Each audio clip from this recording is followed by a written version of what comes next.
তুরস্কের কাছে আধুনিক F-35 যুদ্ধবিমান বিক্রির বিষয়টি বিবেচনা করছেন বলে জানিয়েছেন মার্কিন প্রেসিডেন্ট ডোনাল্ড ট্রাম্প। আর এতেই চিন্তার ভাঁজ ইসরায়েলি প্রধানমন্ত্রী বেনিয়ামিন নেতানিয়াহুর কপালে।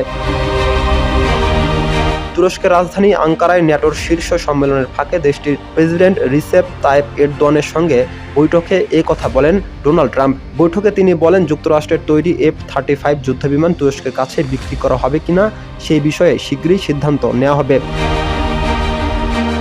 তিক্ত সম্পর্ক বিদ্যমান থাকায় তুরস্কের কাছে যুক্তরাষ্ট্রের F-35 যুদ্ধবিমান বিক্রির বিরোধিতা করেছিলেন ইসরায়েলি প্রধানমন্ত্রী বেনিয়ামিন নেতানিয়াহু।